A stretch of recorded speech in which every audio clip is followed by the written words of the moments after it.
OBC मधून जर मराठ्यांना आरक्षण देण्यासंदर्भात विशेष अधिवेशन बोलवावे, सर राजेंद्र राऊत म्हणाले। विधानसभा अध्यक्ष राहुल नार्वेकर यांना विनंती केली आहे की आरक्षणासंदर्भात विशेष अधिवेशन बोलवावे। या ठिकाणी सातत्याने मराठा आरक्षणासंदर्भात वेगवेगळ्या भूमिका घेतल्या जातात। ओबीसी मधून जर मराठ्यांना आरक्षण देण्यासंदर्भात विशेष अधिवेशन बोलवावे। मी अपक्ष आमदार आहे, मी माझ्या तालुक्याच्या विकासासाठी सरकारला सहकार्य केले आहे, असं राजेंद्र राऊत म्हणाले। सातत्याने मराठा समाजाच्या आरक्षणाच्या बाबतीमध्ये वेगवेगळ्या भूमिका घेतल्या जातात आणि याकरता जी आताची मागणी की ओबीसी समाजातूनच आरक्षण मिळावं आणि याच्यामध्ये जी राजकारण केलं जातं या राजकारणाला कुठंतरी फुल स्टॉप मिळावा आणि समाजाला न्याय मिळावा या दृष्टिकोनातून ओबीसीतनं आरक्षण देण्याच्या बाबतीमधलं विशेष अधिवेशन बोलवावं ही मागणी। कुठेतरी तुम्ही ओबीसी आरक्षणाची मागणी करताय, मात्र ऑलरेडी जे सगळे सोयरे असेल किंवा कुणबीच्या दाखल्याची नोंद असेल हे सर्व सापडलेले आहेत, ते प्रलंबित आहेत मागण्या, मात्र असं असताना तुम्ही ही विशेष अधिवेशनाची मागणी का हट्टास? नाही, आता सातत्यानं आपण पण सर्वांनीच पाहिलेलं आहे की ह्याला आहे ते राजकारण जबाबदार आहे। माझं स्पष्ट मत आहे या ठिकाणी मूळ मागणी जी आहे ती पहिल्यापासून ओबीसी समाजातनं आरक्षण द्यावं ही मागणी। ह्याच्यामध्ये आता शासन असेल किंवा आतापर्यंतचे आंदोलनकर्ते असतील वेळोवेळी चर्चा वगैरे होऊन सातत्याने आपल्या सगळ्यांनाच माहीत आहे। ह्याच्यातनं कुणबीच्या नोंदीचा कधी विषय आला, पूर्वी म्हणजे सुरुवातीपासूनच सांगतो राणे साहेबांनी आरक्षण दिलं, राणे समिती, त्याच्यानंतर फडणवीस मुख्यमंत्री होते आरक्षण दिलं, ती दोन्ही पण टिकली नाहीत। त्याच्यानंतर परत आंदोलन सुरू झालं, समाज एकवटला, त्यामध्ये कुणबीच्या नोंदी मोठ्या प्रमाणामध्ये सापडायला लागल्या, त्याच्यावरती त्या शिंदे समिती नेमली, परत हैदराबाद गॅजेटचा विषय आला, परत एससीबीसीचं आरक्षण 10% या ठिकाणी समाजाला त्या ठिकाणी दिलं, त्याच्यानंतर सगळे सोयरेचा विषय त्या ठिकाणी आला, आता विषय या ठिकाणी ओबीसीचा येऊ लागलेला आहे आणि याच्या सातत्यानं समाजाच्या बाबतीमध्ये वेगवेगळे मुद्दे येतात। आता हा कुठंतरी विषय थांबला पाहिजे, माझी प्रामाणिक भावना आहे। सत्ताधारी आणि विरोधी पक्षांना देखील आवाहन केलं होतं की अधिवेशनाची तुम्ही मागणी करा। माझा विषय तर पूर्ण होतो जे सगळं सातत्यानं जे आता सुरुवातीला मी सांगितलं की राणे समितीचा देवेंद्र फडणवीस मुख्यमंत्री होते तो आरक्षणाचा मुद्दा हे आपल्या समोरची सगळ्या घटना आहेत। त्यानंतर गोदा पट्ट्यातलं आरक्षण असेल, हैदराबाद गॅजेटचा विषय होता, नंतर कुणबीच्या नोंदीचा विषय आला, कुणबीच्या नोंदीनंतर परत आंदोलनं झाली, नोंदी हुडका म्हणून सगळा विषय आला, त्यानंतर विशेष अधिवेशन बोलवलं, त्यामध्ये 10% एससीबीसीचं आरक्षण त्या ठिकाणी दिलं गेलं, बरोबर ते सगळे सोयरेचा विषय आला, त्याची अधिसूचना निघाली, त्याच्यावरती हरकती आल्या, त्याच्यावरती कायदा काय आणखीन झालेला नाही, त्या हरकतीवरतीच सगळं चालू आहे। त्याच्यानंतर आता परत उपोषण आणखीन सातत्यानं पुढे येऊ लागलेत ओबीसीतनं आरक्षण। मग एकदाच समाजाला सातत्यानं कोणी खेळवू नये, माझी प्रामाणिक भावना, कुणीच खेळवू नये। कोण खेळवते असं वाटतं? नाही, ही राजकारते जे आहेत ना कधी म्हणतात की असंच आरक्षण पाहिजे तसंच आरक्षण पाहिजे, हे चुकीचं आहे, तेच बरोबर आहे। मुळात मागणी काय समाजाची, ओबीसीतनं आम्हाला 50%च्या आत आरक्षण दे, हीच मागणी आहे ना। मग फिरून फिरून गोल गोल गोल गोल बुई चक्कर कशाला करायचं?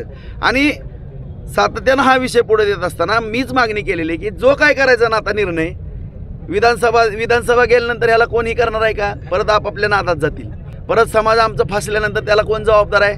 त्याच्यापेक्षा मी अशी मागणी केलेली विधानसभा अध्यक्षांकडे की अधिवेशन बोलवा आणि जे ओबीसीतनं मागणी आहे मराठा समाजाची ह्याच्या बाबतीमध्ये सगळ्याच पक्षांनी भूमिका स्पष्ट करावी आणि सगळ्याच आमदारांनी करावी। आज मराठा समाज बांधवांना ओबीसीतनं आरक्षण द्यायचं आहे, द्या। आज मराठा समाजाला ओबीसीतनं आरक्षण द्यायला आमचा विरोध आहे, करा। आणि ज्या मराठा समाज बांधवांना काय मराठा समाजाची अशी पण मागणी आहे की आमचं ओबीसीतनं आम्हाला आरक्षण नको, हे आपल्याला पण माहीत आहे, आणि त्या ठिकाणी त्या मराठा समाज बांधवांनी प्रतिज्ञापत्र द्यावं की मला ओबीसीतनं नको, माझं मी काही EWSची व्यवस्था करेल, आता ते तर गेलं आहे, काही SCBCची व्यवस्था करायची का त्यांना विशेष काय करायचं ती सरकार ठरवण, परंतु ओबीसीतनं आरक्षणाची जी मागणी आहे ह्याच्या बाबतीमध्ये दुधाचं दूध आणि पाणीचं पाणी एकदाच करावं। आपलंच सरकार आहे, आपण सरकारला अहो मी अपक्ष आमदार आहे, मी माझ्या तालुक्यातल्या विकास कामाकरता त्यांना सहकार्य केलं।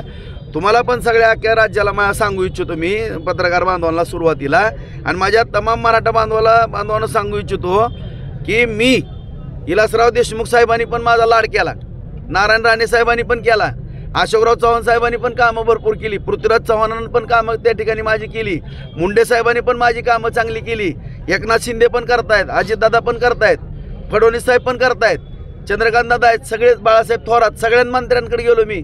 आम्ही 2004 ते 9 आमदार, 99ला मी 300 मतांनी पडलो, हळहळ व्यक्त झाली होती। मी एक चळवळीतला कार्यकर्ता आहे, काम करणारा, मी एक सर्वसामान्य कुटुंबातून आलो होतो, शेतकरी कुटुंबातून, आणि मी जे सातत्यानं धडपड करतो. राशन कार्ड आणखीन सुद्धा आमदार आहे ना मी, राशन कार्ड माझं टायपिस्ट नाही आला तर माझ्या हातानं राशन कार्ड काढून देतो. आणि ह्याच्यामुळे माझा लाड करतात सगळे. तर मी अपक्ष निवडून यायला काय सोपं आहे का अपक्ष निवडून यायचं? तिथं सुद्धा निवडून आलो साहेब. त्याच्यामुळं सरकारला पाठिंबा का दिला? आता गेल्या वेळेस सरकार होतं का? गेल्या 2.5 वर्षात महाविकास आघाडीचं सरकार होतं. मी कोणाला पाठिंबा दिला? विरोधी पक्षाला पाठिंबा देणारा, उलट्या प्रवाहात वाहणारा मासा मी आहे. आता नशिबानं त्यांचं सरकार आलं आणि तालुक्यातले पाण्याचे प्रश्न वगैरे होते तळ्याचे, याकरता मी तिथं धडपडलो आणि मला चांगला न्याय मिळाला. आणि भाषणामध्ये माझं कौतुक केलं. राजेंद्र राऊत भगीरथ, राजेंद्र राऊत बेररची एक का केलं? सगळ्या महाराष्ट्राला माहीत आहे की काय आरोप होतात लाख, पण कुठल्या 10 पैशाच्या भानगडीत मी पडलो नाही. प्रामाणिकपणाने मी माझ्या तालुक्याला पाणी मागितलं आणि सार्वजनिक कामाला प्राधान्य देतो म्हणून माझा लाड केला जातो. मी जर स्वार्थी भूमिका कुठली टेंडरसाठी कशासाठी घेतली तर मला कुणीच किंमत दिली नसती, तुम्हाला सांगतो. आणि मी ही माझी प्रामाणिक भूमिका ठेवणार आहे आयुष्यभर. तुम्ही पत्र दिलेलं नार्वेकरांना, पुढे काय झालं त्याचा फॉलोअप कुठपर्यंत? नाही, आता मी ईमेलवर 2 दिवसापूर्वी पत्र 2 दिवसापूर्वी मुख्यमंत्र्यांना पण मी निरोप दिलाय. त्यांच्या PNचा मला निरोप आलाय, तुला आम्ही मुख्यमंत्री साहेबांनी निरोप दिला, तुला वेळ देतो म्हणून. मी त्यांनाही बोललेलो आहे.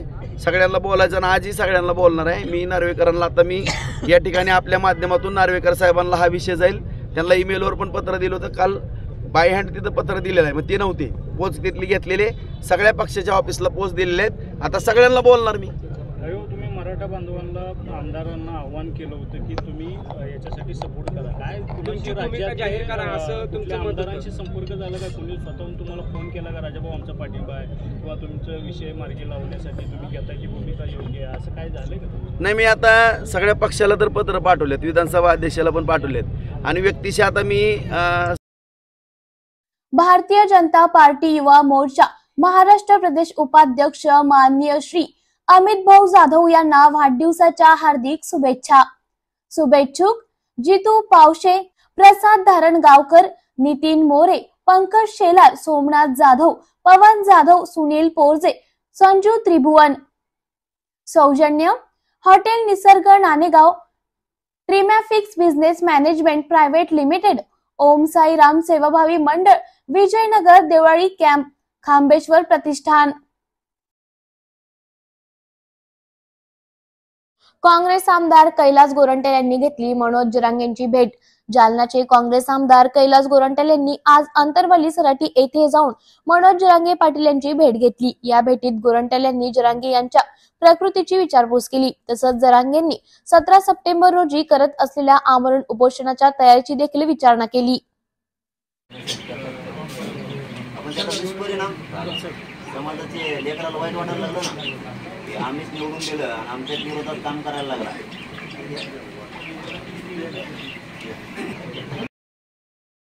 भारतीय जनता पार्टी युवा मोर्चा महाराष्ट्र प्रदेश उपाध्यक्ष माननीय श्री अमित भाऊ जाधव यांना वाढदिवसाच्या हार्दिक शुभेच्छा. शुभेच्छुक जितू पावशे, प्रसाद धारणगावकर, नितीन मोरे, पंकज शेलार, सोमनाथ जाधव, पवन जाधव, सुनील पोरजे, संजू त्रिभुवन. सौजन्य हॉटेल निसर्ग Nanegaon, ट्रिमॅफिक्स business management private limited, ओम साई राम सेवाभावी मंडळ, विजयनगर देवळी कॅम्प, खांबेश्वर प्रतिष्ठान. अकोल्यात शिंदे गटाच्या शिवसेनेकडून शरद पवार यांच्या विरोधात निषेध आंदोलन. ज्ञानेश महाराव यांनी वाशी येथील एका कार्यक्रमात प्रभू श्री रामचंद्र यांच्याबद्दल केलेल्या आक्षेपार्ह वक्तव्याच्या निषेधार्थ अकोला शहरातील नेहरू पार्क चौकात शिंदे गटाच्या शिवसेनेकडून निषेध आंदोलन करण्यात आले असून ज्ञानेश महाराव यांच्या वक्तव्याच्या वेळी शरद पवार उपस्थित असल्याने शरद पवार यांच्या विरोधात शिंदे गटाने शिवसेनेच्या कार्यकर्त्यांची जोरदार नारेबाजी करत शरद पवार यांचा निषेध केला आहे. आज महाराष्ट्राचे लाडके मुख्यमंत्री एकनाथजी शिंदे यांच्या आदेशानुसार आज अकोला शहरामध्ये संपर्क प्रमुख गोपीकिशन बाजोरिया व जिल्हाध्यक्ष श्रीरंगदादा पिंजरकर यांच्या मार्गदर्शनामध्ये आज शिवसेनेच्या वतीने इथे आंदोलन नेहरू पार्क इथे आंदोलन करण्यात आले. या ठिकाणी जे आहे शरद पवार व त्यांचा जो पितू असलेला जितेंद्र आव्हाड यांनी जे हिंदू संस्कृतीवर नेहमी जे आहे आक्षेप करत राहतात व त्यांचा अपमान करत राहतात, हे कदापि महाराष्ट्र सहन करणार नाही। आणि यांचं जे आहे निषेध नोंदवण्यासाठी आज नेहरू पार्क इथे शिवसेनेच्या वतीने निषेध आंदोलन करण्यात आलं। आणि त्यांनी जर अशाच हिंदू देवी देवतांचे व संतांचे अपमान करीत राहिला तर यापुढे उग्र आंदोलन करण्यात येईल। जय हिंद, जय महाराष्ट्र। भारतीय जनता पार्टी युवा मोर्चा महाराष्ट्र प्रदेश उपाध्यक्ष माननीय श्री अमित भाऊ जाधव यांना वाढदिवसाच्या हार्दिक शुभेच्छा। शुभेच्छुक जितू पावशे, प्रसाद धारणगावकर, नितीन मोरे, पंकज शेलार, सोमनाथ जाधव, पवन जाधव, सुनील पोरजे, संजू त्रिभुवन। सौजन्य हॉटेल निसर्ग Nanegaon, ट्रिमॅफिक्स business management private limited, ओम साई राम सेवाभावी मंडळ, विजयनगर देवळी कॅम्प, खांबेश्वर प्रतिष्ठान।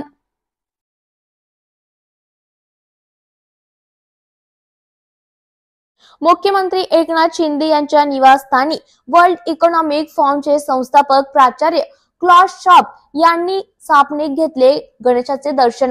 मुख्यमंत्री एकनाथ शिंदे यांचे शासकीय निवासस्थान वर्षा येथील श्री गणेशाचे वर्ल्ड इकॉनॉमिक फोरमचे संस्थापक तथा कार्यकारी अध्यक्ष क्लॉस शॉप व त्यांच्या पत्नी श्रीमती हिल्डे श्वाब यांनी दर्शन घेतले। यावेळी श्वाब दाम्पत्यांच्या हस्ते श्री गणेशाची आरती करण्यात आली। मुख्यमंत्री एकनाथ शिंदे यांनी श्वाब दाम्पत्यांचा पारंपरिक रीतीने सत्कार केला। या प्रसंगी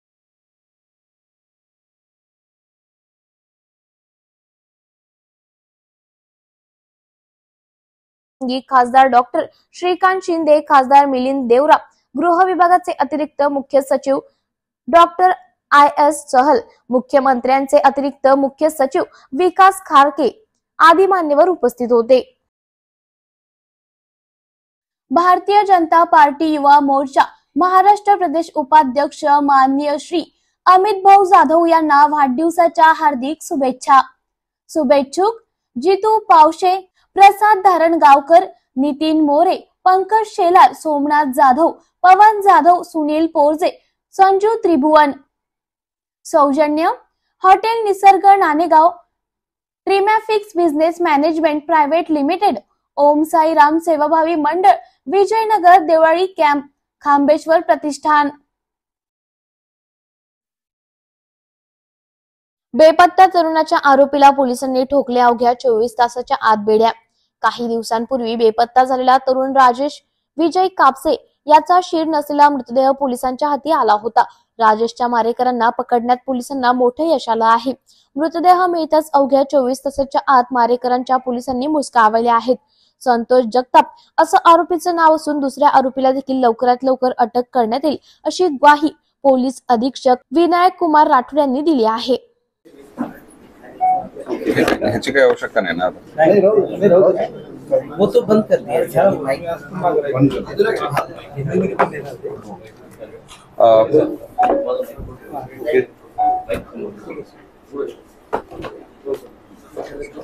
खुश खबर खुश खबर खुश खबर। डेन नेटवर्कचा HD पॅकेज धमाका। सिल्वर ॲड ऑन पॅकेजसाठी 20 रुपयात 20 HD channels, gold add on पॅकेजसाठी 30 रुपयात 30 HD चॅनल्स। या योजनेचा लाभ घेण्यासाठी आजच आपल्या डेन केबल ऑपरेटरशी संपर्क साधा। ही योजना फक्त HD सेटअप बॉक्सवरच उपलब्ध असेल। 2 दिवसांच्या मुसळधार पावसाने बळीराजाचा तोंडाचा घास हिरावला। गोंदिया जिल्ह्यात 2 दिवस मोठ्या प्रमाणावर अतिवृष्टी झाली। जिल्ह्याची मुख्य नदी असलेल्या वाघ नदीला मोठ्या प्रमाणात पूर आला। त्याचबरोबर सर्वत्र पावसाने हाहाकार माजला होता। सर्व नदी नालेही तुडुंब भरून वाहत असल्यामुळे नदी आणि नाल्याकाठच्या शेतीला मोठ्या प्रमाणात नुकसान झाल्याचं चित्र येत आहे। नदीकाठच्या शेतामधील पिकेही वाहून गेली आहेत। त्यामध्ये मुख्यतः भात पीक, भाजीपाला ही सर्व पिकं पावसाच्या पाण्याने वाहून गेले।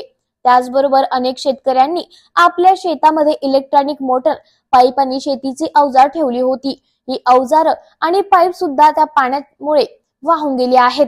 त्यामुळे शेतकऱ्यांचे मोठ्या प्रमाणात नुकसान झालं आहे आणि अनेक ठिकाणी विद्युत वायर सुद्धा तुटलेल्या दिसून येत आहे आणि त्यामुळे या सर्व शेतकऱ्यांची ड्रोन द्वारे पंचायत समितीद्वारा पाहणी करण्यात आली आहे आणि ही पाहणी पूर्ण झाल्यानंतर या सर्व गोष्टी जिल्हाधिकारी आणि तहसील कार्यालयामार्फत शासनाला पाठपुरावा करून शेतकऱ्यांना कशा प्रकारे नुकसान भरपाई मिळेल यासाठी प्रयत्न सुरू आहेत. असं असलं तरी मात्र शेतकऱ्यांच्या तोंडाचा घास हिरावला असल्यामुळे शेतकरी हवालदिल झाल्याचं चित्र गोंदिया जिल्ह्यामध्ये दिसून येत आहे. सांगण्याचा काही उद्देशच नाही, सगळं दिसत आहे. ड्रोननी आमचे उपसभापती अनिल भाऊ विषय सर्वे करतच आहेत. ते ड्रोनमध्ये तर पूर्ण दिसूनच जाईल. सांगण्याची इच्छाच नाही होत आहे. एवढा आसू पडत आहेत डोळ्यातून. काय करायचं ना काय नाही. आमचे पाईपलाईन जी होती ते सगळी उडाली. पेट्या स्टार्टर आणि पोल पडलेले आहेत. धानाची तर पूर्ण प्रचंड नुकसानच आहे, होणारच नाही. एवढी आहे परिस्थिती गंभीर. मागणी म्हणजे शासनाकडून जो बी आम्हाला भरपाई मिळेल, हेक्टरी 25,000 तरी द्यावं. पंचनामे सुरूच आहेत आता सध्या. भाऊ आमच्या उपसभापती सांगितलं आहे त्यांना सगळ्यांना, ऑफिसरांना, तलाठ्यांना, ग्रामसेवकांना, ते आता सगळे येतच आहेत आणि त्यांचे पंचनामे पूर्णपणे होतीलच आणि झाले पाहिजे. हो, लवकरात लवकर आपल्याला भरपाई मिळणं आवश्यक आहे. कारण आमच्याकडे आता काहीच नाही. अडपकचे दिवस आहेत. रुपया पैसा नाही, काहीच नाही. प्रॉब्लेम तो आहे. आता मी जवळपास 10 वाजतापासून इथं सर्व शेतीची पाहणी करत आहे. ज्या ज्या शेतकऱ्यांच्या इथं नुकसान झालेलं आहे, धानाचा असो, फळबागाचा असो, तर सर्व शेतकऱ्यांची पाहणी. त्या कोणीचे पोल तुटले आहेत, कोणीचे वायर तुटलेला आहे, जिथं कोणीचे मोटरी वाहून गेलेले आहेत, कोणीचे पाईप वाहून गेलेले आहे. हे सर्व ड्रोनद्वारे सर्व शेतकऱ्यांची मी पाहणी करत आहे आणि ह्या पाहणीच्या माध्यमातून मी पंचनामे सर्व तयार करायला लावलेले आहेत आणि लवकरात लवकर यांना मदत कशी करता येईल यावर मी सर्व शासनाला पाठपुरावा करत आहे आणि लवकरात लवकर शासनाकडून यांना मदत मिळावी अशी प्रयत्नामध्ये आहो आणि लवकरात लवकर यांना सर्वांना मदत मिळणार आहे. जवळपास मला वाटते तर जास्त नाही तर 50 ते 60 हेक्टर शेतीचं नुकसान झालेलं आहे आणि शेतकरी जर विचार केला तर 40 ते 45 शेतकरी इथं सकाळपासून माझ्यासोबत होते. आता काही शेतकऱ्यांची अजून पाहणी बाकी आहे आणि ते आपली सुरूच आहे. पावसामुळे एवढी नुकसान झाली माझी की आता सांगता येत नाही. भटा लागला होता, भटा चांगला फरायला लागला होता आणि पूर्ण भटा वाहून गेला आणि मातीसुद्धा वाहून चालली गेली इथली. किती रुपयाचं नुकसान झालेलं आहे? कमीत कमी 1 ते 1.5 लाख रुपये नुकसान झाली आहे माझी. काय साहित्य गेला पाऊस? साहित्य म्हणजे ड्रीप लाईन होती, एक पंप होता, औषधी होती 4,500-5 हजाराची आणि ते पूर्ण DP वगैरे सगळे पडून गेले. वांगा होता, चौलाई, कारली होती, पूर्ण वाहूनच गेला. राहिलाच नाही. काय तूर लावला होता, तूर बी चालली गेली इथली. जवळपास 2 एकरमध्ये जवळजवळ 1.5 ते 2 एकर होती जागा. काय मागणी आपली? शासनाने आता आम्हाला मदत करावली पाहिजे. एवढं नुकसान झालं त्यामुळे लवकरात लवकर आमचा पंचनामा करून, आमच्या शेतीचा पंचनामा करून आम्हाला तातडी मदत करावी. शासनाने आम्हाला मदत करावी अशी आमची इच्छा आहे. भारतीय जनता पार्टी युवा मोर्चा महाराष्ट्र प्रदेश उपाध्यक्ष माननीय श्री अमित भाऊ जाधव यांना वाढदिवसाच्या हार्दिक शुभेच्छा. शुभेच्छुक जितू पावशे, प्रसाद धारणगावकर, नितीन मोरे, पंकज शेलार, सोमनाथ जाधव, पवन जाधव, सुनील पोरजे, संजू त्रिभुवन. सौजन्य हॉटेल निसर्ग Nanegaon, ट्रिमॅफिक्स business management private limited, Om Sairam सेवाभावी मंडळ, विजयनगर देवळी कॅम्प, खांबेश्वर प्रतिष्ठान. राहुल गांधींना आरक्षणाबाबत प्रश्न विचारायला आम्ही काय प्रसाद लाडचे नोकर आहोत का, असा सवाल मनोज जरांगे यांनी उपस्थित केलाय. मराठा आरक्षणासाठी आंदोलन करणारे मनोज जरांगे यांनी प्रसाद लाड आणि देवेंद्र फडणवीस यांच्या भूमिकांवर जोरदार टीका केली आहे. मनोज जरांगे यांनी राहुल गांधींना आरक्षणाबाबत प्रश्न विचारायला आम्ही प्रसाद लाडचे नोकर आहोत का, असा सवाल उपस्थित केलाय. करू द्या त्यांना आंदोलन. फडणवीसांची बाजू घेतलेल्या लोकांना त्याचा फायदा कळेलच, असं जरांगे म्हणाले. त्यांनी म्हटलं की विधानसभेच्या अधिवेशनात आरक्षणाचा मुद्दा स्पष्ट होईल. विरोधी आणि सत्ताधारी आमदार कोणत्या बाजूने आहेत हे मराठा समाजाला कळू द्या. सत्तेवर टिकण्यासाठी गरीब मराठ्यांवरच सरकार आक्रमक होत असल्याचा आरोप त्यांनी केलाय. फडणवीसांच्या नेतृत्वाखाली लोक संपत्त्यांचा वाचवण्याचा प्रयत्न करत असून फडणवीस हे आपल्या जीवनातील सर्वात मोठी चूक करत असल्याचे त्यांनी सांगितलं. फडणवीस हे खूप भेकड निघाले आहेत. जनतेचं काम करणं ही त्यांची जबाबदारी आहे. तसंच अर्धा महाराष्ट्र हा मराठा समाज आहे. निवडणुका आता घेऊन दाखवा, तुम्ही नक्कीच पडणार, असा इशाराही त्यांनी दिला आहे. तसंच प्रसाद लाड यांच्या बाबतीत जरांगे म्हणाले, आम्ही या प्रश्न विचारणार आहोत, मग आम्ही कशासाठी आहोत? राहुल गांधींना प्रश्न विचारायला आम्ही तुमचे नोकर नाही आहोत. दादा, मराठा आरक्षणासाठी विशेष अधिवेशन बोलवावं या मागणीसाठी आमदार राजेंद्र राऊत जे आहे ते आंदोलन करतात बार्शीमध्ये. करू द्या ना, काय होतं केलं म्हणून, चांगलं काम करतोय. देवेंद्र फडणवीसची बाजू लावून धरणं चांगलं आहे. हो द्या ना, दूध का दूध पाणी का पाणी, एकदा लावू द्या अधिवेशन. मराठ्याला तरी कळते ना कोणते आमदार बोलतात कोणचे नाही बोलत, विरोधी पक्षाचे आमदार काय म्हणतायत, सत्ताधाऱ्यांचे काय म्हणतायत. हो द्या, मराठ्यांपुढे उघडे पडू द्या, बरं होय. आम्ही वाट बघतोय त्या अधिवेशनाची. तुमची पण तीच मागणी आहे का? बघा आता ती आता ही माणूस येतो सैन्यातला, त्याच्यामुळं काय भयान माणूस काही मागणी करू शकतो.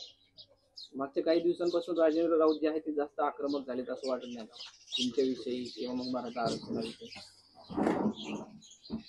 सत्ता टिकवायला, पद टिकवायला, संपत्ती टिकवायला आक्रमक गरीब मराठ्यावरच व्हावं लागणार आहे त्यांना. शेवटी जसं फडणवीस सांगतील तसं करावं लागत. त्यांना कोणाला दोष नाही, हे सगळं फडणवीस घडून आणतात आणि फडणवीसांना कळत नाही की आपण किती संपवायला लागलो. हे जितके आमदार बोलतील, मंत्री बोलतील, तितका समाज खवळून उठायला लागला. त्यांच्या पक्षातला समाज सुद्धा मराठ्यांचा प्रचंड आता त्यांच्यात खतखत निर्माण झाली. ते आपल्या लेकरासाठी लढायला कोणी नाही. जे आमदारांना मोठं केलं, ज्या मंत्र्यांना मोठं केलं मतं देऊन, तेच आज आपल्या आंदोलनाच्या, आपल्या लेकराच्या विरोधात बोलायला लागले. यांना आरक्षण मोठं वाटायला पाहिजे, परंतु आरक्षण यांना मोठं वाटत नाही. यांना पक्ष आणि नेता मोठा वाटतो. ही सगळ्यात मोठी चूक जीवनातली फडणवीस साहेब करायला लागले. कारण हे सोपं नाही आहे. बाकीच्या समाजाचे लोक बघा की कोणत्याही पक्षात राहतील, पण आरक्षणाच्या बाजूने बोलतात, त्यांच्यात विरोधात जात नाहीत आणि आंदोलनं पण करत नाहीत. हे मात्र स्वतःचा पक्ष आणि त्यांचा नेता आणि स्वतःची संपत्ती वाचवायसाठी जातीच्या आरक्षणाच्या विरोधात. आपल्याला मोठं आरक्षण वाटलं पाहिजे. जसं बाकीच्यांना आरक्षण मोठं वाटतं, नेता आणि पक्ष मोठा नाही वाटत त्यांना, तसं यांना वाटणं अपेक्षित होतं. आणि मराठ्यांना ते ऐकायचं होतं यांच्या तोंडून की पक्ष नेता आमच्यासाठी मोठा नाही, कोणी निवडून येऊ किंवा कोणी पडो, आमच्यासाठी ते मोठं नाही, आमच्यासाठी आरक्षण मोठं आहे. कारण आमचा करोडो गोरगरीब समाज मोठा आहे आरक्षणामुळे होणार आहे, हा उद्देश यांचा पाहिजे होता. परंतु आता देवेंद्र फडणवीस यांचे विचार जर चालवायचे म्हणलं यांना, तर यांना नावीलाजान तसं वागावं लागणार आहे. नसता तो यांना झोप नाही येऊ देणार. यांना कामं दिलेली आहेत आणि काय दिलेलं असेल. आता हे संपत्त्या वाचवायच्यात, त्याचं ऐकावंच लागणार आहे. नसतं ते तसलंय. मला तर लय डॅशिंग वाटत होतं ते फडणवीस, पण ते इतकं भेकड निघालं. ते खोटं फशीत आहे असं माणसाला काय म्हणता येते, केस करीन आणि जेलमध्ये टाकीन. म्हणजे हे लय सोपं राजकारण हाताळतो. म्हणजे तो काय म्हणतात ना त्याला, पुरोगामी विचारानं, मुरब्बीपणानं काम नाही करत. सत्तेच्या जोरावरती आणि त्याचा गैरवापर करून फक्त भेडायचं गोरगरिबाला किंवा त्या नेत्याला की तू आमचं ऐक, नसता तुला जेलमध्ये टाकू. जसं की मला करायचा प्रयत्न केला त्यांनी यासाठी नेऊन जेलमध्ये टाकेन. म्हणलं मला टाका, कुटुंबाला टाका, मी नाही मोजित तुला. गप बसलं. ते फक्त भेडीत आहे. त्यांनी देवेंद्र फडणवीस सरळ काम केलं पाहिजे. जनतेचे काम करणं त्यांची जबाबदारी. हे असले चोराच्या उलट्या बाबा हे असलं नसलं पाहिजे. त्यांचे काम करणे जबाबदारी, ते त्यांनी केलं पाहिजे. उगाच आमचेच लोक आमच्याच विरोधात घालून देवेंद्र फडणवीस जास्त फसायला लागला, हे त्याच्या लक्षात येत नाही. पण त्याच्यापाशी पण जाहीरपणानं सांगतो मी त्यांना की तुम्ही आरक्षण द्या, तुम्ही खड्डा नाही भरून काढू शकत. तुम्ही अख्खा महाराष्ट्र जरी एकीकडून केला ना, तरी पण त्याच्यात अर्धा एकटा मराठा आहे. तुम्हाला खड्डा भरून निघू शकत नाही. तुम्हाला आरक्षणच द्यावं लागणार आहे. तुम्ही उद्या निवडणुका घेतल्या, आरक्षण न देऊ तुम्ही संपणार आहे. आणि तुम्ही 4 महिने नाही घेतल्या तरी संपणार आहे. तुम्हाला आरक्षणच द्यावं लागणार आहे. त्याशिवाय मराठा आता हटत नाही आणि थांबणार पण नाही. समजून घ्या. खुशखबर. डेन नेटवर्कचा HD पॅकेज धमाका. सिल्वर ॲड ऑन पॅकेजसाठी 20 रुपयात 20 HD channels. Gold add on पॅकेजसाठी 30 रुपयात 30 HD चॅनल्स. या योजनेचा लाभ घेण्यासाठी आजच आपल्या डेन केबल ऑपरेटरशी संपर्क साधा. ही योजना फक्त HD सेटअप बॉक्सवरच उपलब्ध असेल. रिंकू राजगुरूचा एक डायलॉग ऐकण्यासाठी तरुणांची अफाट गर्दी. दारव्हा तालुक्यातील देऊळगाव वळसा येथील महालक्ष्मी मंदिरात कार्यक्रमाचे आयोजन करण्यात आले होते। यावेळी सैराट फेम रिंकू राजगुरू खास आकर्षणाचा केंद्रबिंदू होती। तिची एक झलक बघता यावी यासाठी दिग्रस मतदारसंघातून हजारोंची गर्दी उसळली होती। यावेळी तिने आपला मराठीत कळत नाही इंग्रजीत सांगू हा एक डायलॉग उपस्थितांना ऐकवला। त्यांनी तरुणाईने उत्स्फूर्त असा प्रतिसाद दिला।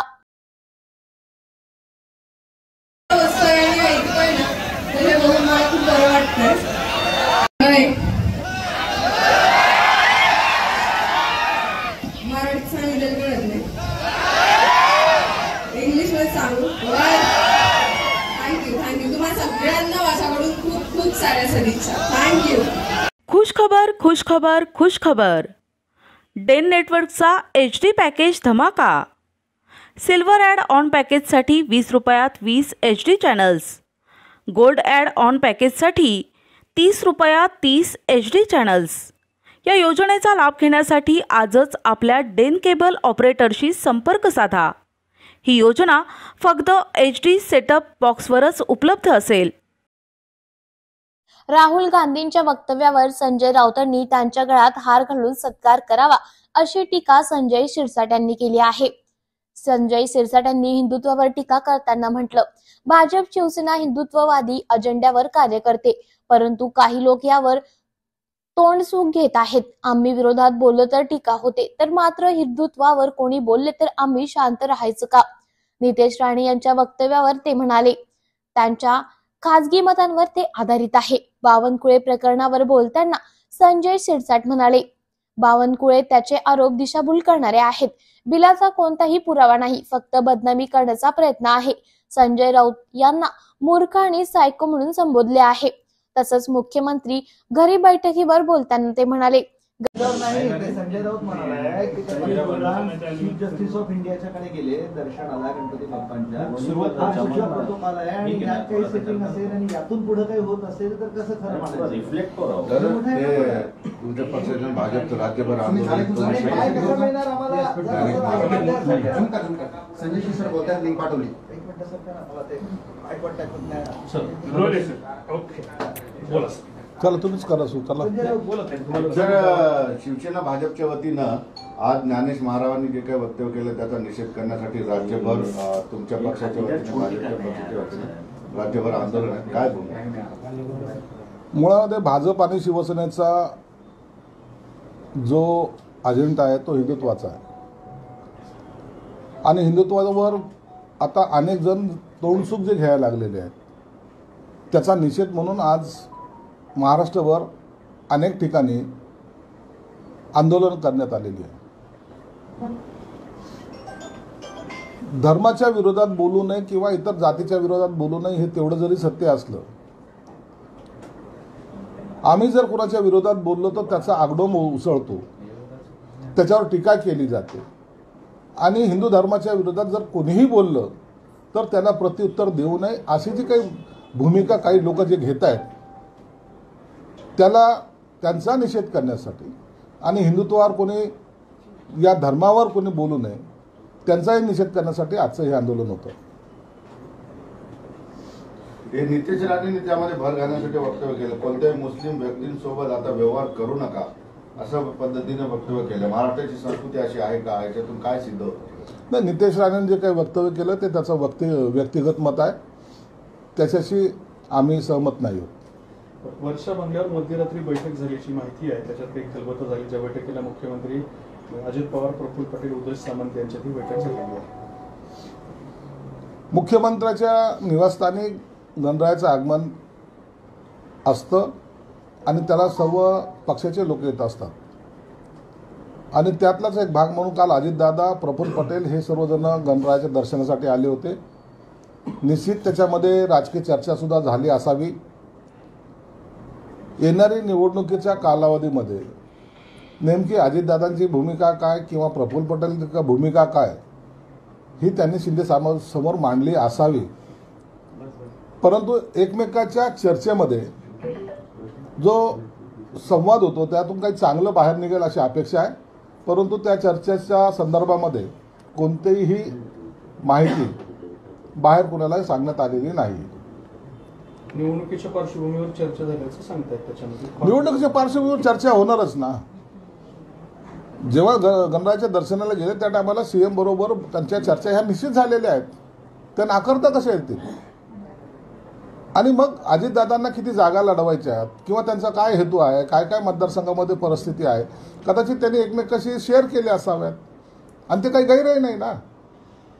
उद्या जेव्हा युतीची बैठक होईल, मग एकनाथ शिंदे असेल, देवेंद्र फडणवीस असेल, अजितदादा असतील, त्यावेळेला या चर्चामधून आणखीन चांगलं काय निघता येईल. त्याच्यापूर्वी जर असं जर बैठका होत असेल तर ती गोष्ट चांगली आहे. चर्चा झालीच पाहिजे. नसता हे राहिलं ते राहिलं करण्यापेक्षा आपण चर्चेतून चांगला मार्ग काढू, ही भूमिका मुख्यमंत्र्याची आणि अजितदादांची असावी. म्हणून काल त्याच्यावर राजकीय चर्चा सुद्धा झाली असावी. आणखी एक महत्त्वाचा एक मिनिट विषय सर, येत्या पंधरवड्यामध्ये महायुतीच्या 100 जागा जाहीर करण्याचं महायुतीचं लक्ष असल्याचं सांगतायत. जागा वाटपाच्या फॉर्म्युल्यावर बैठक सत्र सुरू आहे, ज्यामध्ये 50, 25, 25 म्हणजेच भाजपला 50 तर शिवसेना आणि राष्ट्रवादीला 25, 25 अशा जागा जाहीर करणार आहेत. आणि ज्या जागांवरती अडथळा नाही तेवढ्याच फक्त जागा जाहीर केल्या जाणार आहेत. निश्चितच लोकसभेला ज्या जागा वाटप झाल्या त्याला जो काल विलंब लागला, त्या विलंबामुळे अनेक उमेदवाराला प्रचार करायला योग्य वेळ मिळाला नाही. आता महायुतीने असं ठरवलं आहे की ज्या जागेमध्ये डिस्प्यूटच नाही त्या तातडीनं ह्या घोषित करायच्या आणि त्या घोषित केल्यानंतर त्या ठिकाणचे उमेदवार हे आपल्या कामाला लागू शकतील. परंतु मला असं वाटतं की यावेळेला सर्वच जागा या लवकरात लवकर डिक्लेअर करण्याचा महायुतीचा प्रयत्न आहे आणि त्याचा निर्णयसुद्धा हे तिन्ही नेते घेणार आहेत. अजितदादा महायुतीतून थोड्याशा बाजूला पडले सगळ्यांमध्ये, त्यांनी शिंदेची भेट घेतली, काय बैठक झाली? अजितदादा महायुतीतून बाहेर पडल्याचं चित्र हेच फक्त आपल्या माध्यमातून समोर येतंय. अजितदादा महायुतीबरोबर आहेत, महायुतीतच ते इलेक्शन लढवणार आहेत. त्यांच्यात आमच्यात कोणताही मतभेद किंवा भांडण ज्याला म्हणतो भांडण तंटा नाही. ते महायुतीच्या बरोबर खंबीरपणे उभे आहेत आणि महायुती त्यांच्याबरोबर खंबीरपणे उभे आहेत आणि ते इथूनच निवडणूक लढवणार आहेत. काय मुद्दे आहेत? भारतीय जनता पक्ष आणि देवेंद्र फडणवीस हे जनतेला लुटणारे पाकिटमार आहे असे मुंबईसर, पुणे, नांदेड, संभाजीनगर, परभणी, नागपूर सगळीकडे बॅनर लागलेले आहेत आणि ते महागाईच्या मुद्द्यावर भाजप आणि उपमुख्यमंत्री देवेंद्र फडणवीस यांच्यावर हल्लाबोल करणारे पोस्टर्स आहेत. असे पोस्टर लावणारे जे महाभाग आहेत त्या महाभागाने सत्तेत असताना काय केलं याचा पाडा पूर्ण महाराष्ट्राच्या जनतेला माहिती आहे. म्हणून आता यांच्या दुकानदाऱ्या ह्या सगळ्या बंद झालेल्या आहेत आणि हे दुकानदारी बंद झाल्याचं शल्य त्यांना टोचतंय. हे खऱ्या अर्थानं महाराष्ट्राला ज्याने लुटलंय ते आता बॅनर लावायला लागले. हे दुर्दैव आहे. परंतु असं बॅनर लावून कोणताही फरक सर्वसामान्य माणसावर पडणार नाही. सर्वसामान्य माणसाला जे पाहिजे ते हे महायुती सरकार देत आहे. हाच त्यांच्यात असलेली पोटदुखी आहे. कुणाचंही नाव नाही त्याच्यावर, कोण लावलं हे काही कळत नाही. कोण लावणार आहे? विरोधकामध्ये कोण लावणार आहेत? काही रिकामटेकडे असतात जे महाविकास आघाडीतले आहेत, त्यांनाच हा उद्योग सुचू शकतो. त्यांना आजकाल प्रत्येक गोष्टीमध्ये स्वतःहून स्वमोठं इंटरेस्ट घेऊन अशा गोष्टी करण्यामध्ये जास्त वेळ घालवण्यामध्ये त्यांना आनंद वाटतोय. सरकार स्पीडने काम करते, नेहमी दावा करतात गोरगरिबांसाठी, मात्र 3 दिवसात 370 जी आर याच्यावर आता टीका होऊ लागली. 4 दिवसात 370 जी आर. निवडणुकीच्या जे विधानसभेमध्ये आचारसंहिता लागणार आहे त्यापूर्वी लोकांचं असलेली कामाचं गती आणखीन वाढली पाहिजे. जी आर निघाले म्हणजे काय पर्सनल कुणाच्या फायद्याचे जी आर नाही, तर सर्वसामान्यांना जे उपभोगाचे आहेत, जे जाणताना महत्त्वाचे वाटत आहेत त्या संदर्भातले जी आर काढण्यात आलेले. तुम्ही कोणताही जी आर समोर आणा, त्याच्यामध्ये कॉमन माणूस हा केंद्रबिंदू ठरूनच ते काढलेले जी आर आहेत. आता एवढं जर काही गती सरकारला आहे तर तुमचे आमदार आहेत संजय गायकवाड, त्यांच्यात माझ्या मतदारसंघातले जर कामं मार्गी लागली नाही तर मी मंत्रालयामध्ये उपोषणाला बसणार आहे. संजय गायकवाडने जे स्टेटमेंट केले ते असं केलेलं आहे की मंत्रालयातील अधिकारी जर त्याला गती देत नसेल तर मी त्या ठिकाणी उपोषणाला किंवा धरणे आंदोलन बसणार आहे. याचा अर्थ असा होतो की अधिकाऱ्यामध्ये, काही अधिकाऱ्यामध्ये, संपूर्ण नाही पण काही अधिकाऱ्यामध्ये जो चालढकलपणा आहे तो त्यांनी उघडकीस आणण्याचा प्रयत्न केलेला आहे आणि त्याची दखलसुद्धा मुख्यमंत्री साहेबांनी घेतली आहे. फेल्युअर नाही, पण असं एखादा अधिकारी असतो, सर्वच अधिकारी एवढ्या गतीने काम करायला लागले तर महाराष्ट्र आपलं कुठंच्या कुठं जाईल. परंतु एखादा अधिकारी असतो आणि त्याच्या विरोधात त्यांचं हे आंदोलन आहे, त्याची दखल मुख्यमंत्र्यांनी घेतली. महाराष्ट्राच्या गतीला खीळ बसली. काही अधिकारी असतात, जसे राजकारणात असतात तसं कर्मचाऱ्यामध्ये सुद्धा असतात. सर्व चांगले सर्वच वाईट असं मी म्हणत नाही. तुम्ही म्हणतात महाराष्ट्र कुठच्या कुठे गेला असता, म्हणजे तो तिथे गेलेला नसता, आता महाराष्ट्राच्या विकासाला असा खेळ बसले. नाही, तसं तुम्ही आता गैरअर्थ काढू नका की मी सगळे कर्मचारी माझ्या अंगावर येतील आणि मग मी त्या अधिकाऱ्याच्या विरोधात काहीतरी बोलतोय, असं काही चुकीचं तुम्ही स्टेटमेंट करू नका. काही अधिकारी काम करत नाही हे सगळ्या अधिकाऱ्यांना माहिती आहे. भंडाऱ्यामध्ये सध्या पूरस्थिती आहे. पूरस्थितीमध्ये लोक त्रस्त झाले, तर तिथले खासदार प्रशांत पडोळे हे पुराच्या पाण्यात स्टंट करतायत, रील काढतायत. खासदारांनी असं करायला नको होतं. जेव्हा पूर परिस्थिती असते त्या टायमाला मदतीचा हेतू आपला असला पाहिजे, पण अशा टायमाला रील काढली आणि त्यांनी त्याची माफी मागितलेली आहे. म्हणून आता विषय तिथं संपलेला बरा, परंतु चुकूनही अशी रील काढून ह्या स्टंटबाजी आपल्याला परवडणारे नाहीत. दादा, लोकसभा सचिवालयाने नामाचं जो हे केलेलं असेल तुमच्या कार्यालयाच्या, त्याच्यामध्ये शिवसेना शिंदे गट असं नामकरण आलं. म्हणजे प्युअर कट शिवसेना जे काय नाव वापरतात त्याला तुम्हाला शिंदे गट लावावं लागेल. तुम्ही शिवसेनेवर दावा करताय.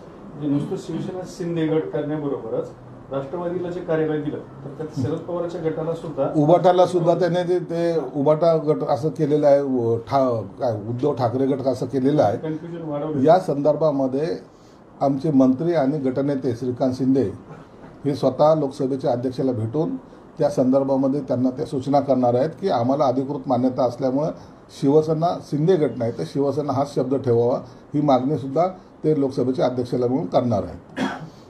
दुसरा मुद्दा आहे की भाजपच्या मंत्र्यांच्या प्रकल्पाला अजितदादांनी ब्रेक लावलाय.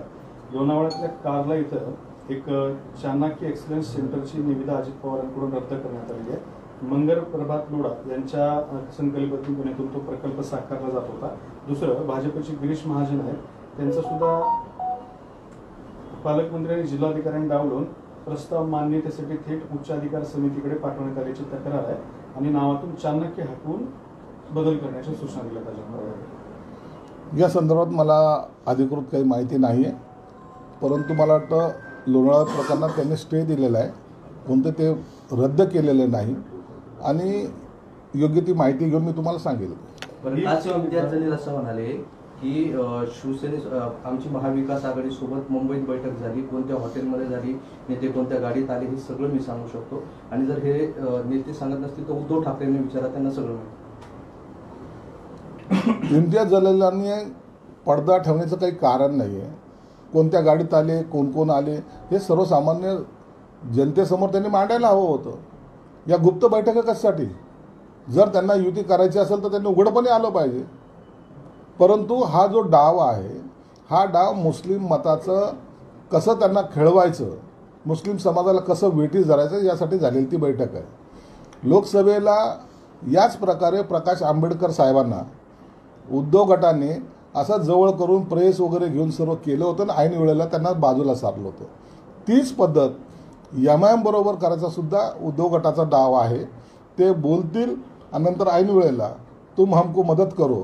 गेल्या वेळेला लोकसभेला एमआयएमने अनेक ठिकाणी उमेदवार जे उभे केले नव्हते त्याचं कारण असं होतं की ह्यांच्यामध्ये झालेली ही ट्रान्झॅक्शन, ज्याला दलाली म्हणता येईल, ही झाली होती, म्हणून एमआयएमने आपले उमेदवार उभे केले नव्हते. दुसरा एक मुद्दा आहे बीप वरून सुरू झालेला आहे. इम्तियाज जलील काल असं म्हणाले की राऊत, बावनकुळे आणि शिरसाटही बीप खात असतात. त्याचबरोबर ते म्हणाले की नेते बीप खातात आणि कार्यकर्त्यांना भडकवतात, दरवाजा बंद करून बीप खातात, बाकी सगळं नाटक करतात. इम्तियाज जलीलांना कोण काय खातं याची इतकी इत्तंभूत माहिती ठेवण्याची गरज नाही. तुम्ही काय करतात हे आम्हाला उघड करायला लावू नका. आम्ही काय खातो काय नाही खातो हा आमचा प्रश्न आहे आणि त्याच्यावर तुम्हाला भाष्य करण्याचा कोणताही अधिकार नाही. परंतु तुम्ही कुठं कुठं गुडघे टेकता याची जर माहिती जर आम्ही जर सर्वांना दिली तर ते तुम्हाला महागात पडेल. मराठा आरक्षणावरती आज हायकोर्टामध्ये सुनावणी आहे. ओबीसीतून आरक्षणाच्या मुद्द्यावर हायकोर्टाने काही प्रश्न उपस्थित केले. राज्य सरकार मागासवर्ग आयोगाशी सल्लामसलतीशिवाय ओबीसी यादी बनवू शकत नाही असं हायकोर्टाचं म्हणणं आहे. ओबीसी समाजासाठी वैधानिक आयोग स्थापन करणं बंधनकारक असल्याचं सुद्धा मत नोंदवलं आणि त्या अनुषंगाने सुनावणी. हे सर्व बाबी ज्या मागच्या वेळेला मराठा समाजाला मिळालेलं आरक्षण ज्या कारणास्तव रद्द करण्यात आलं होतं त्या सगळ्या बाबी विचारात घेऊनच आम्ही मागासवर्गीय आयोग असेल किंवा शिंदे समिती असेल ही त्यासाठी नेमलेली आहे आणि सर्व आढावा मराठा समाज मागास कसा आहे या संदर्भामध्ये आढावा घेण्यासाठी जवळपास 3.5 लाख कर्मचारी घरोघर जाऊन त्याचा सर्वे करतात. तो यासाठीच करत होते की उद्या सुप्रीम कोर्टामध्ये जेव्हा सुनावणी होईल त्या टायमाला कायदेशीर प्रक्रिया आम्ही पूर्ण केलेली आहे हे आम्हाला कोर्टाला सांगता येईल. म्हणून ते सगळं प्रक्रियेला जो काही वेळ लागला होता, काही लोकांना वाटत होतं 2 दिवसातच त्यांनी प्रक्रिया पूर्ण केली पाहिजे होती आणि ते ताबडतोबीने काहीतरी घोषणा केली पाहिजे होती. परंतु ते न करता कायद्याच्या चौकटीत बसवताना ज्या अडचणी येतील भविष्यात त्या बाजूला सारण्यासाठी हे सर्व शिंदे समिती असेल, मागासवर्गीय आयोग असेल याचं गठन करून ते सर्वे करण्यात आला आणि म्हणून सुप्रीम कोर्टामध्ये सुद्धा आता जे मराठा समाजाला 10% आरक्षण दिले ते टिकावं ही आमची भूमिका आहे. बीफ कटलेटवरून संजय राऊत यांच्या विरोधात विश्व हिंदू परिषद आक्रमक झाले आहे. बीफ कटलेटचा पुरावा द्या, नाहीतर संजय राऊत विरोधात FIR दाखल करण्याचं म्हणणं आहे. अहो, त्या लाहोरीच्या हॉटेलच्या मालकाने इतिहासात पहिल्यांदा एखादा इतका मोठा 1001 कोटीचा अब्रू नुकसानीचा दावा दाखल करतात आणि हा जो काही खोटं बोलतो ना आपण रेटून बोलतो. मला एक सांगा, हॉटेलमध्ये जेवल्याचं बिल गाडीच्या सीटवर कोणी पाडतं का हो? हा मूर्खपणाचा कळस. काहीतरी फेकायचं, काहीतरी खोटं बोलायचं. आता बावनकुळेचा मुलगा आहे ते हॉटेलचं बिल घेऊन खिशात घेऊन फिरतोय, त्याला काय दुसरीकडून वापस घ्यायचे होते का ते पैसे? परंतु हे सांगायचं, लोकांची दिशाभूल करायची. मग त्या गाडीमध्ये आम्हाला बिल सापडलं, कुठे आहे ते बिल? दाखव ना, सगळं कॅमेऱ्याला दाखव ना. परंतु ह्या खोट्या गोष्टी पसरून कुणाची बदनामी कशी करायची? त्या हॉटेल मालकाने आयुष्यामध्ये कधी बीफ विकलं नाही. त्या हॉटेल मालकाच्या धंद्यावर आता जो काही परिणाम होतोय ह्या लोकांच्या मूर्खपणाच्या स्टेटमेंटमुळं. म्हणून संजय राऊत सारखा खोटारडा माणूस, सायको माणूस, हिमजिकल माणूस मला वाटतं महाराष्ट्रात दुसरा नाही. कर्नाटकला मांडा नावाच्या गावामध्ये दुकानांना आग लावण्यात आली. गणपती विसर्जनाच्या परवानगी दरम्यान हा सगळा प्रकार झाला. दगडफेक सुद्धा झाली. गणपतीच्या काळात असतील, शिवजयंतीच्या काळात असतील, काही लोकांना जाती दंगली पेटवण्याचा एक हौस किंवा त्यांच्या मनावर तो असलेला विपरीत परिणाम त्याचे हे फळ आहे. जाणून बुजून दंगल कुठेतरी घडली पाहिजे, त्याचा परिणाम महाराष्ट्रात झाला. खुशखबर खुशखबर खुशखबर. डेन नेटवर्कचा HD पॅकेज धमाका. सिल्वर ॲड ऑन पॅकेजसाठी 20 रुपयात 20 HD channels. Gold add on पॅकेजसाठी 30 रुपयात 30 HD चॅनल्स. या योजनेचा लाभ घेण्यासाठी आजच आपल्या डेन केबल ऑपरेटरशी संपर्क साधा. ही योजना फक्त HD सेटअप बॉक्सवरच उपलब्ध असेल. राहुल गांधी यांनी आरक्षणासंदर्भात केलेल्या वक्तव्याविरोधात शिवसेना प्रवक्त्यांची नोंदवली तक्रार. मराठा आरक्षणासंदर्भात विरोधी पक्षनेते राहुल गांधी यांनी केलेल्या वक्तव्यावर शिंदे गटाचे प्रवक्ते राजू वाघमारे, प्रवक्त्या ज्योती वाघमारे आणि RPIचे नेते जयदीप कवाडे यांनी मरीन लाईन पोलीस स्टेशनला तक्रार नोंद केली आहे. लोकसभा विरोधी पक्षनेते राहुल गांधी यांनी अमेरिकेत जॉर्जटाउन युनिव्हर्सिटीमध्ये देशाविरुद्ध, देशाच्या संविधानाविरुद्ध आणि या देशातील करोडो अनुसूचित जाती जमाती, OBC, आदिवासी, भटक्या विमुक्त आणि सर्व बहुजनांच्या आरक्षणाविरुद्ध जे वक्तव्य केलेलं आहे त्या वक्तव्याने परमपूज्य डॉक्टर बाबासाहेब आंबेडकरांचा, संविधानाचा, देशाचा अपमान झाला असून त्याच्या विरुद्ध शिवसेना पक्ष आणि आमचे मित्र पक्ष पीपल्स रिपब्लिकन पार्टी यांच्यातर्फे आम्ही मरीन लाईन पोलीस स्टेशन येथे गुन्हा दाखल करण्यासाठी आलेलो आहोत. त्या संदर्भात आम्ही आमचं म्हणणं संपूर्णपणे लेखी स्वरूपात पोलिसांना दिलं असून पोलिसांनी चौकशी करून आम्ही लगेच गुन्हा दाखल करतो असं आश्वासन आम्हाला दिलेलं आहे. त्याप्रमाणे पोलिसांना आम्ही सगळं आमचं म्हणणं, त्याचे सगळे असणारे पुराव्यासकट इंग्लिश, मराठी सगळं करून दिलेलं आहे आणि त्याच्याप्रमाणे आता पोलीस लवकरच गुन्हा दाखल करतील आणि अशा प्रकारे शिवछत्रपती शिवाजी महाराज आणि शाहू फुले आंबेडकरांच्या या महाराष्ट्रात आणि देशातील करोडो बहुजन समाजाच्या ज्यांना आरक्षण मिळतं त्यांचा अपमान करणाऱ्या राहुल गांधींचा आम्ही जाहीर निषेध केलेला आहे आणि त्याच्या संदर्भात आम्ही गुन्हा दाखल केलेला. थँक्यू. धन्यवाद. भारतीय जनता पार्टी युवा मोर्चा महाराष्ट्र प्रदेश उपाध्यक्ष माननीय श्री अमित भाऊ जाधव यांना वाढदिवसाच्या हार्दिक शुभेच्छा. शुभेच्छुक जितू पावशे, प्रसाद धारणगावकर, नितीन मोरे, पंकज शेलार, सोमनाथ जाधव, पवन जाधव, सुनील पोरजे, संजू त्रिभुवन. सौजन्य हॉटेल निसर्ग Nanegaon, ट्रिमॅफिक्स business management private limited, ओम साई राम सेवाभावी मंडळ, विजयनगर, देवळी कॅम्प, खांबेश्वर प्रतिष्ठान. गेल्या अनेक वर्षापासून प्रत्येक सरकारने धनगर समाजाची फसवणूक केली आहे असं राजू शेट्टी म्हणाले. पंढरपूरमध्ये धनगर समाजाच्या आरक्षणासाठी आमरण उपोषण सुरू आहे. आज या उपोषणाचा चौथा दिवस आहे. माजी खासदार राजू शेट्टी यांनी उपोषणकर्त्यांची भेट घेतली. आम्ही कुठल्याही आंदोलनामध्ये सहभागी असतो, मग ते मराठा समाजाचे आंदोलन असो किंवा धनगर समाजाचे आंदोलन असो. गेल्या अनेक वर्षापासून धनगर समाजाची एसटी प्रवर्गातून आरक्षणाची मागणी आहे. प्रत्येक सरकारने धनगर समाजाच्या आरक्षणाविषयी फसवणूकच केली आहे. सरकारने तातडीने लक्ष घालावे. उपोषणकर्त्यांची तब्येत खालावली आहे अशी प्रतिक्रिया यावेळी माजी खासदार राजू शेट्टी यांनी दिली आहे. आता जे सरकार आहे त्यांचं राज्यात आहे, केंद्रात त्यांची सत्ता आहे, आता शक्य आहे का? काही अडचण नाही. खरं तर स्वतः देवेंद्र फडणवीस हे कायदेतज्ञ आहेत आणि त्याचा अभ्यास करूनच 10 वर्षापूर्वी त्यांनी तसं आश्वासन दिलेलं होतं. पाळायला काय हरकत नाही. शक्य होऊ शकतात. हो साहेब, आपण ज्यावेळेला लोकसभेत होता त्यावेळेला आपण प्रश्न उपस्थित केला होता. तो कोणत्या पद्धतीचा प्रश्न होता आणि त्याच्यावरती तुम्हाला उत्तर काय भेटलं? त्यावेळी मला केंद्र सरकारचं असं उत्तर आलं की अशा प्रकारचा प्रस्ताव महाराष्ट्राकडून आलेला नाही. आणि त्यावेळी महाराष्ट्रामध्ये असं सांगितलं जायचं की हा प्रस्ताव केंद्राकडं प्रलंबित आहे आणि केंद्रानं निर्णय घ्यायचा आहे. परंतु केंद्र सरकारकडून मला असं लेखी उत्तर आलं की अशा प्रकारचा प्रस्ताव महाराष्ट्राकडून आलेला नाही. सरकार कोणतं होतं महाराष्ट्रामध्ये त्यावेळी? त्याचं महायुतीचं सरकार होतं. महायुती सरकारनं तसं सांगितलं. मला वाटतं की ही घटना 2016-17 असावी. 2017ला मला लोकसभेत हे उत्तर मिळालं.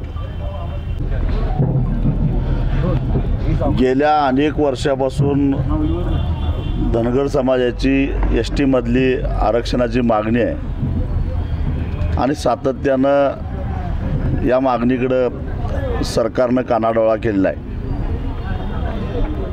महाराष्ट्रामध्ये जेवढी सरकार आली त्या प्रत्येक सरकारनं फसवणूकच केलेली आहे. माजी मंत्री अण्णासाहेब डांगे यांनी तर एकदा डोकं फोडून घेतलं होतं पंढरपुरातच येऊन, पण तरीसुद्धा सरकारला दया आली नाही. मी खासदार असताना लोकसभेमध्ये हा मुद्दा उपस्थित केलेला होता. त्यावेळी मला केंद्र सरकारकडून असं उत्तर आलेलं होतं की कुठल्या जातीमध्ये कुठल्या समाजाचा समावेश करायचा हे राज्य सरकारनं ठरवायचं असतं आणि त्याला केंद्र सरकार फक्त मान्यता देतं. उदाहरणार्थ मध्य प्रदेशमध्ये धोबी समाज हा मागासवर्गीय समाज याच्यामध्ये समावेश केला जातो, कारण त्या राज्यातल्या सरकारनं तसा निर्णय घेतलेला. म्हणजेच पुन्हा केंद्र सरकारनं राज्य सरकारकडेच चेंडू टोलवलेला होता.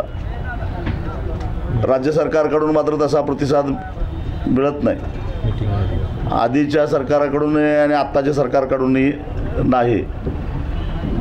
खरं तर धनगड ही जमात अस्तित्वात नसताना केवळ व्याकरणात्मक चुका किंवा भाषांतरामध्ये झालेल्या चुका याचा जर का धनगर समाजाला इतका फटका बसत असेल तर ही खरं सरकारनं याचा विचार करायला पाहिजे. परंतु आश्वासनाशिवाय धनगर समाजाच्या पदरामध्ये काहीही पडलेलं नाही. 2013ला बारामतीला जे आंदोलन झालं त्याचाही मी साक्षीदार आहे. त्याही वेळा मोठ्या संख्येनं धनगर समाज रस्त्यावर आलेला होता, उपोषण चालू होतं. आणि त्याही वेळा फडणवीस साहेबांनी सरकार बदललं तर पहिल्याच कॅबिनेटमध्ये हा निर्णय घेऊ असं सांगितलं होतं. त्यालाही आता 10 वर्ष होऊन गेली. त्याच्यानंतर अनेक वेळा आश्वासनं दिली, त्याच्या आधीसुद्धा अनेकांनी आश्वासनं दिली, परंतु दुर्दैवानं धनगर समाजाच्या पदरात उपेक्षा पडलेली आहे. आणि त्यामुळं ही त्यांची मागणी न्याय्य आहे, घटनेला अनुसरण आहे. आणि म्हणून या आंदोलनाला पाठिंबा देण्यासाठी म्हणून मी इथं आलेलो आहे. आज 4था दिवस आहे. उपोषणकर्त्यांची तब्येत खालावते, मात्र कोणताही संपर्क राज्य सरकारकडून होत नाही. खरं तर सरकारनं तातडीनं लक्ष घातलं पाहिजे, कारण आता उपोषणकर्त्यांची तब्येत खालावत चाललेली आहे. शुगर अगदी 65-68पर्यंत खाली आलेले आहे. आणि अशा परिस्थितीमध्ये त्यांच्या आरोग्याला धोका निर्माण झाला तर सरकारला अनेक समस्यांना तोंड द्यावं लागेल. तेव्हा सरकारनं गळ्यापर्यंत येऊपर्यंत वाट बघायचं, असा उपद्व्याप न करता किंवा दुर्लक्ष न करता तातडीनं पावलं उचलावीत आणि आपला प्रतिनिधी पाठवून उपोषणकर्त्यांच्याबरोबर चर्चा करावी आणि त्यांचं समाधान करावं, हीच आमची मागणी आहे. आपण आता भारतीय जनता पार्टी युवा मोर्चा महाराष्ट्र प्रदेश उपाध्यक्ष माननीय श्री अमित भाऊ जाधव यांना वाढदिवसाच्या हार्दिक शुभेच्छा. शुभेच्छुक जितू पावशे, प्रसाद धारणगावकर, नितीन मोरे, पंकज शेलार, सोमनाथ जाधव, पवन जाधव, सुनील पोरजे, संजू त्रिभुवन. सौजन्य हॉटेल निसर्ग Nanegaon, ट्रिमॅफिक्स business management private limited, ओम साई राम सेवाभावी मंडळ, विजयनगर देवळी कॅम्प, खांबेश्वर प्रतिष्ठान. ठाण्यात भाजप युवा मोर्चासह हिंदू संघटनांकडून त्रिवेणी दर्शन आंदोलन. 22 ऑगस्ट रोजी वाशी येथील संभाजी ब्रिगेडचे राज्यस्तरीय अधिवेशन झाले. या अधिवेशनात एका वक्त्याने प्रभू श्रीरामाबद्दल व स्वामी समर्थाबद्दल, लक्ष्मण सीता यांच्याबद्दल अपशब्द वापरले. त्याच्या निषेधार्थ आज ठाण्यात निषेध आंदोलन करण्यात आले आहे. यावेळी भारतीय जनता पक्षाचे ठाणे शहर जिल्हा अध्यक्ष संजय वाघुले, ठाणे शहर विधानसभेचे विद्यमान आमदार संजय केळकर, ठाणे लोकसभेचे खासदार नरेश मस्के, भारतीय जनता पक्षाचे प्रदेश सचिव संदीप लेले, ठाणे शहर अध्यक्ष सूरज दळवी, भाजप महिला मोर्चाच्या अध्यक्षा स्नेहा पाटील, युवा मोर्चाच्या ऋषाली वाघुले. ज्ञानेश महाराज सारखा पाखंडी माणूस प्रभू श्री रामचंद्र यांच्याबद्दल, स्वामी समर्थांसंदर्भात अतिशय चुकीच्या पद्धतीने वक्तव्य करतो.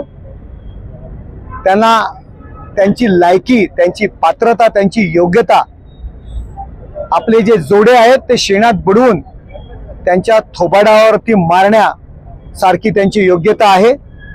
आणि सर्व होत असताना दस्तूर खुद्द शरद पवार, छत्रपती शाहू महाराज त्या ठिकाणी उपस्थित होते. ते शरद पवार, त्यांचा दुतोंडी चेहरा आहे तो लोकांसमोर आलेला आहे. एकीकडे निवडणुका आल्यानंतर लालबागच्या राजाचं दर्शन घ्यायचं, इतक्या वर्षात पहिल्यांदा लालबागच्या राजाचं दर्शन मतांकरता, हिंदू लोकांच्या मतांकरता, हिंदू नागरिक घेण्याकरता आले. परंतु जे अमितभाई शाह गेले 11 वर्ष लालबागच्या राजाचे दर्शन घ्यायला येतात, त्यांच्यावर टीका करायची आणि दुसरीकडे शरद पवारांचा जो खरा चेहरा आहे, स्वतःला पुरोगामी समजतात, त्यांच्या समक्ष ते बसलेले असताना ज्ञानेश महाराव हिंदू देवदेवतांसंदर्भात अतिशय चुकीची निषेधात्मक घाणेरडी वक्तव्य करतो आणि शरद पवार ते ऐकून घेत असतात. यावरून त्यांचा दुतोंडी चेहरा समोर आलेला आहे. मला त्यांच्या आघाडीतील उद्धव ठाकरे यांना एक प्रश्न विचारायचा, एक सवाल उपस्थित मी करतो. ज्या हिंदू हृदय सम्राट शिवसेना प्रमुख माननीय बाळासाहेब ठाकरे यांनी प्रभू रामचंद्रांबद्दल त्यांना आदर होता, त्यांचं मंदिर व्हावं ही त्यांची प्रामाणिकपणे इच्छा होती. त्या हिंदू हृदय सम्राट शिवसेना प्रमुख माननीय बाळासाहेब ठाकरे यांना तुम्ही रक्ताचे वारस समजता? तुम्ही हिंदू हृदय सम्राट शिवसेना प्रमुख बाळासाहेब ठाकरे यांच्या वचनांशी, त्यांच्या तत्वांशी कटिबद्ध आहात का? तुम्ही सहमत आहात का ज्ञानेश महाराव यांच्या वक्तव्याशी? आणि शरद पवार उपस्थित असताना ही वक्तव्य केलेली आहेत, मग आपण शरद पवार आणि ज्ञानेश महाराव यांचा निषेध का केला नाही, हा प्रश्न मी उद्धव ठाकरे यांच्याकडे उपस्थित करतो. केवळ निवडणुकींपुरता अशा पद्धतीचे एका धर्मियांना, विशिष्ट समाजाला निवडणुकींच्या मतांकरता आपल्याकडे ओढण्याकरता अशा पद्धतीचा एक प्लॅन करून वक्तव्य केली जातात. हिंदू समाजाला माझं आव्हान आहे, हिंदू नागरिकांना आव्हान आहे, आपल्या देवदेवतांचा अपमान आपण सहन करणार आहात का, हा प्रश्न मी हिंदू नागरिकांना सुद्धा विचारतोय. ही वेळ आलेली आहे यांना त्यांची जागा दाखवून देण्याची, आणि आपण सगळ्यांनी एक होऊया आणि आपल्या देवदेवतांवर होणारा अपमानाचा बदला. भारतीय जनता पार्टी युवा मोर्चा महाराष्ट्र प्रदेश उपाध्यक्ष माननीय श्री अमित भाऊ जाधव यांना वाढदिवसाच्या हार्दिक शुभेच्छा. शुभेच्छुक जितू पावशे, प्रसाद धारणगावकर, नितीन मोरे, पंकज शेलार, सोमनाथ जाधव, पवन जाधव, सुनील पोरजे, संजू त्रिभुवन. सौजन्य हॉटेल निसर्ग Nanegaon, ट्रिमॅफिक्स business management private limited, ओम साई राम सेवाभावी मंडळ, विजयनगर देवळी कॅम्प, खांबेश्वर प्रतिष्ठान. शरद पवार यांच्या विरोधात भाजप आक्रमक. संभाजी ब्रिगेडच्या अधिवेशनात ज्ञानेश महाराव यांनी शरद पवार यांच्या उपस्थितीत प्रभू श्रीरामानी स्वामी समर्थ यांच्याबद्दल केलेल्या आक्षेपार्ह विधानानंतर भाजपात आक्रमक झाले असून आंदोलनावर उतरले आहेत. आध्यात्मिक आघाडीचे प्रमुख तुषार भोसले यांच्या नेतृत्वाखाली आज नाशिकमध्ये आंदोलन करण्यात आले. यावेळी शरद पवार यांच्या विरोधात जोरदार घोषणाबाजी करण्यात आली. त्याचप्रमाणे आतापर्यंत महाराष्ट्राचे वक्तव्य ज्यांनी केले आहे त्यांच्या पाठीमागे शरद पवार यांचाच हात आहे आणि महाराष्ट्राला जेवढा धोका दहशतवादी संघटनांकडून आहे तेवढाच धोका शरद पवार यांच्याकडून आहे, अशी टीका तुषार भोसले यांनी केली आहे. याचप्रमाणे राज्य सरकारने त्यांच्यावर कठोर कारवाई करून गुन्हे दाखल करावे अशी मागणी देखील करण्यात आली आहे. जय श्री राम. ज्ञानेश महाराव जी संभाजी ब्रिगेड मंच पर जो प्रभु राम जी हमारे आराध्य और संतों के बारे में जो गलत शब्द, गलत व्यवहार किया गया वहाँ, तो वहाँ माननीय शरद पवार जी बैठे, तो उनको भी विचार करना चाहिए जे मंच पर ऐसे अपशब्द नहीं बोलना चाहिए. और आखिर में हम लोग सनातन हिंदू धर्म को मानने वाले सभी लोग हैं और महाराष्ट्र में गणपति के विराजमान होने से एक भक्तिमय वातावरण में ऐसे अपशब्द बोल की और हिंदुओं की मन में दुख पहुंचाना, ये हमारे साधु संत की बहुत बड़े दुख के पहुंचा है. जे ऐसे जो लोग हमारे संतों के बारे में, हमारे आराध्य के बारे में कहीं बोलते हैं तो बड़ा गलत बात है. और मैं सरकार से प्रार्थना करूंगा जे उनके उचित कार्रवाई हो, उनको जो भी सरकार की दंड और शासन के हमारे कानून कार्रवाई उनके पर होना चाहिए. और ऐसे गलत शब्द आगे कोई ऐसा अपशब्द बोलता है तो उसके लिए भी कानून कार्रवाई होना चाहिए. क्योंकि ऐसे स्थिति में आप जानते होंगे रामगिरी जी महाराज एक शब्द बोले जो बेधर्म के बारे में, तो उसमें क्या परिस्थिति हुआ नासिक यानी महाराष्ट्र में. तो आज आप उनके बारे में एक शब्द नहीं बोल पाते, उनकी देवी देवता के बारे में एक शब्द नहीं बोलते, लेकिन हमारे जो हिंदू धर्म के आराध्य है उनके बारे में बोलने के लिए आपको तुरंत आ जाते हैं. ये हम लोग बड़ा दुख पहुंचता है. और आप सनातन हिंदू होते हुए भी ऐसे शब्द करते हैं, तो मैं सरकार से मांग करता हूँ उसी के पर उचित कार्रवाई हो. ये हमारी मांग है सभी साधु संत की ओर से. काय नेमकी मागणी असं आहे की या महाराष्ट्रात जो व्यक्ती शरद पवारांचा आहे तो प्रत्येक व्यक्ती हिंदू धर्माचा आणि प्रभू श्रीरामांचा अपमान करतो. ज्या वेळेला या महाराष्ट्रामध्ये प्रभू श्रीरामांचा आणि हिंदू धर्माचा अपमान झालेला आहे तो प्रत्येक व्यक्ती शरद पवारांचाच माणूस आहे, आमचा दावा आहे. कारण याआधी पण शरद पवारांनी राम मंदिराला विरोध केला, जितेंद्र आव्हाडने सुद्धा रामरायांच्या विरोधात स्टेटमेंट दिलं, आता हा महाराव नावाचा प्राणी बरळतोय. या सगळ्यांची लिंक कुठे ना कुठे शरद पवारांशी आहे. ज्याप्रमाणे आतंकवादाला पाकिस्तान पोचतो त्याचप्रमाणे महाराष्ट्रात हिंदू विरोधी विचारांना आणि व्यक्तींना पोचण्याचं काम शरद पवार करतात. भारतीय जनता पार्टी युवा मोर्चा महाराष्ट्र प्रदेश उपाध्यक्ष माननीय श्री अमित भाऊ जाधव यांना वाढदिवसाच्या हार्दिक शुभेच्छा। शुभेच्छुक जितू पावशे, प्रसाद धारणगावकर, नितीन मोरे, पंकज शेलार, सोमनाथ जाधव, पवन जाधव, सुनील पोरजे, संजू त्रिभुवन। सौजन्य हॉटेल निसर्ग Nanegaon, ट्रिमॅफिक्स business management private limited, ओम साई राम सेवाभावी मंडळ, विजयनगर, देवळी कॅम्प, खांबेश्वर प्रतिष्ठान।